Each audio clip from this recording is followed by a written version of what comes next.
최준용 변호사님, 네네. 일각에서는 지금 언론에 포착된 사진을 보니까 저 비상계엄군들이 나온 상황, 물론 너무너무 특히 젊은 세대는 이걸 글로만 배우고 영화에서만 보는 상황을 실제 접하다 보니까 지금도 많은 이른바 패닉, 충격과 공포에서 벗어나지 못할 수도 있어요. 그런데 일부 사진과 영상을 보니까 탄창, 실탄이든 탄창이 지급된 것으로 추정되는 그런 장면도 보여.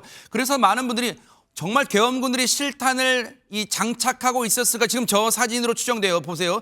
저 사진을 보면 탄창이 지금 꽂혀 있잖아요. 소총에.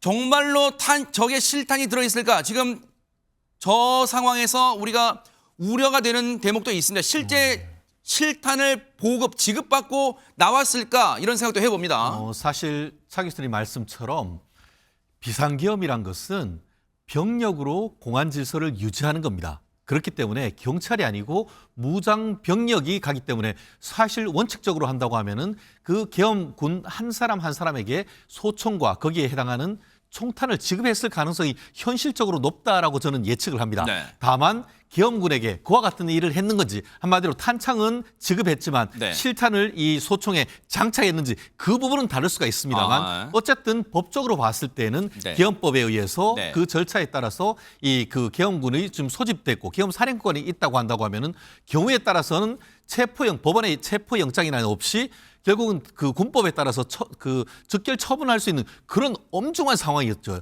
그렇기 때문에 지금 김평론가님 같은 경우에도 불안했다 이렇게 얘기하는 것이 바로 그 부분 아니겠습니까?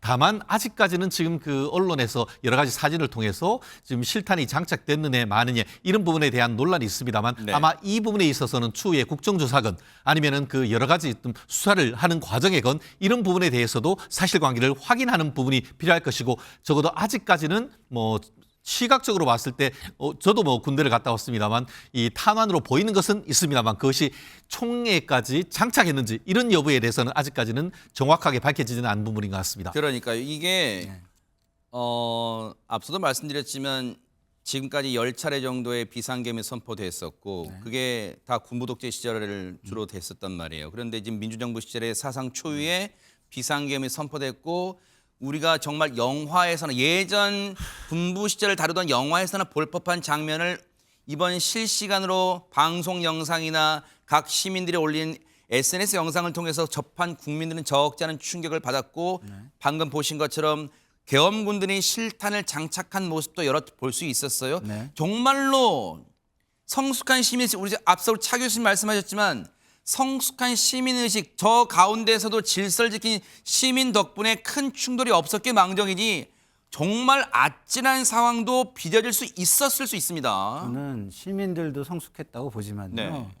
군과 경찰도 굉장히 감사해요. 아하. 왜냐하면 군이라는 게 어떤 데입니까? 명령에 살고, 명령에 네. 그런 것도 있고 또 개인의 어떤 행동이 굉장히 뭐랄까 엄중한 사태를 촉발할 수 있는 그런 굉장히 그 칼날 위에 서 있는 듯한 어떤 분위기도 있는 거잖아요. 네.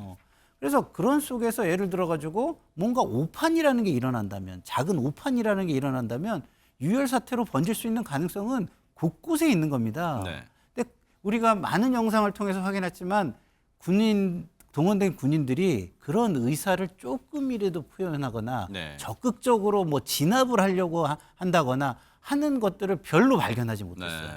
별로 적극적으로 동조하지 않았다는 거예요. 네. 명령 때문에 어쩔 수 없이 거기 들어가고 뭐 형식적인 행위를 했지만 거기에 뭐 자기의 의지를 담아서 이렇게 한 게 별로 안 보였기 때문에 저는 너무 감사했다는 네. 말씀을 드리고, 그리고 군인들이 국회에 들어가서 국회의 권능을 무력화하려고 했다 이 자체가요, 저는 개인적으로는 폭동 수준으로 보는 거예요. 왜? 위법하게 군을 동원해서 국헌을 문란했다.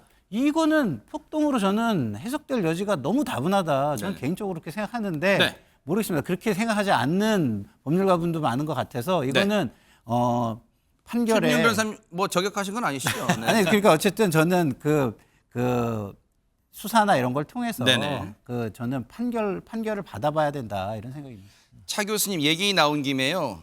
SNS상에 그런 사진이 이제 잠시 떠돌았어요. 뭐냐면 계엄군이 이 한 유튜버가 이렇게 쫓아가니까 그 계엄군이 그 유튜버를 향해서 죄송합니다를 연신 한 3차례 얘기하는 그런 사진이 SNS에 올라왔더라고요. 그러면서 그 글을 올리신 분도 사실 계엄군도 앞서 우리 김상일 대변인도 그 얘기 하셨습니다만 물론 군이 명령에 살고 명령에 따라 죽는 그런 조직이라고 하지만 기강이 센 조직이라고 하지만 사실 이 사태에 대해서 군인 개인도 뭔가 판단이 있고 뭔가 감성이 있고 또 누군가의 소중한 자식이고 누군가 또 소중한 가장일 수 있잖아요. 아마 그런 점이 이번 비상계엄 사태에서도 죄송합니다라고 시민에게 연신 3번 인사하는 상황까지 나왔을까요? 어떻습니까?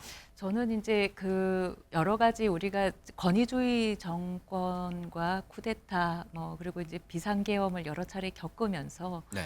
어떤 공직자들, 군인들, 군인 경찰 뭐를 포함한 이런 공직자들의 어떤 인식 전환이 상당히 많이 된 것 아닌가 이렇게 네. 평가합니다. 그래서 아까 김상일 그 평론가님 말씀하신 부분에 저도 많이 공감하고요. 네.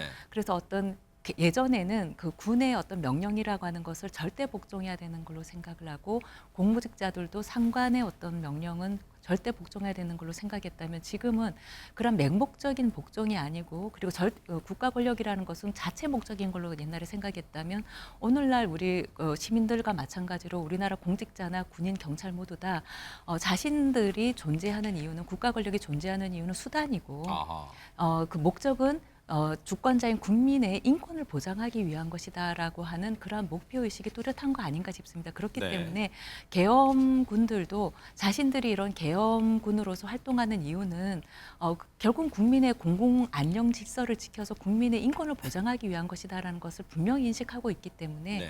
그래서 아까 실탄이 지급됐다 하더라도 네. 그거를 자신들이 보호해야 되는 국민의 인권을 침해하는 살상하는 그런 목적으로 사용할 것은 절대 아니었을 것이고 네. 그런 부분에서 혹시라도 자신들이 그런 유튜브가 따라와서 이렇게 하는 것들이 군인들이 혹시 국민의 어떤 이렇게 폭력적인 폭력을 가해서 어떤 인권을 침해하는 그런 것으로 인식이 될 수도 있고 하기 때문에 그런 부분에서 죄송하다라고 한 거 아닌가 그렇게 좀 저는 네. 짐작해 봅니다.